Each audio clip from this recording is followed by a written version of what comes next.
illa kabasiti kaffaihi ilal ma'i liyablugha fahu wa ma huwa bibalighi.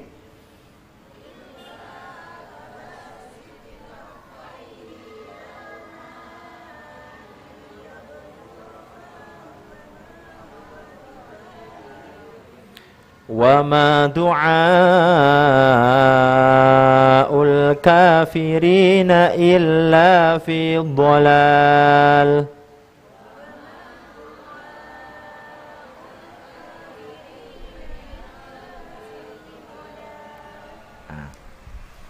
Bismillahirrahmanirrahim. Qala al-mufassir rahimahullah ta'ala wa nafa'ani bihi wa bi'ulumihi fid dharain amin.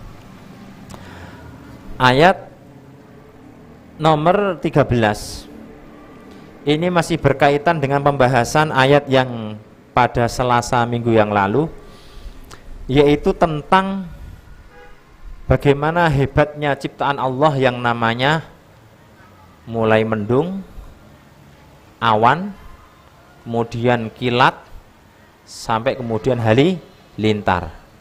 Itu masih ditambahi, yaitu sampai nyambere halilintar, nyambernya halilintar.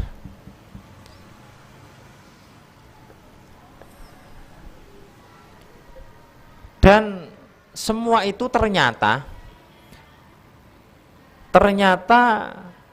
Allah Subhanahu wa ta'ala mengutus malaikat yang disebut ar-ra'du. Jadi ar-ra'du ini artinya malaikat yang ditugaskan untuk mengatur awan, ya, awan, as-sahab. Dan malaikat ini wa yusabbihur ra'du, malaikat ini terus menerus bertasbih kepada Allah Subhanahu wa ta'ala. Yusabbihu itu fi'il mudhari', sabbaha yusabbihu tasbihan, itu fi'il mudhari'. Fi'il mudhari' itu memiliki fungsi yaitu tajaddud wal istimrar, yaitu terus menerus. Jadi malaikat yang mengatur awan ini terus menerus bertasbih kepada Allah Subhanahu wa ta'ala. Bertasbih juga bertahmid bihamdih, yaqulu subhanallah wa bihamdih. Kalau menurut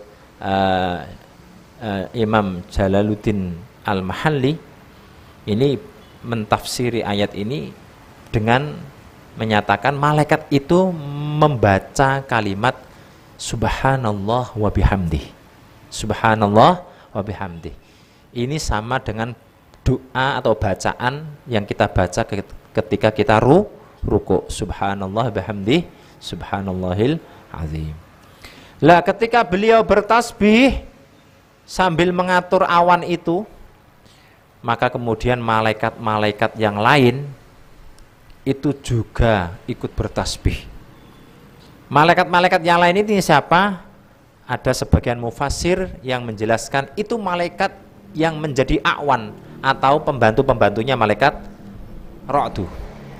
Ada mufassir yang lain menyatakan itu semua malaikat yang di langit.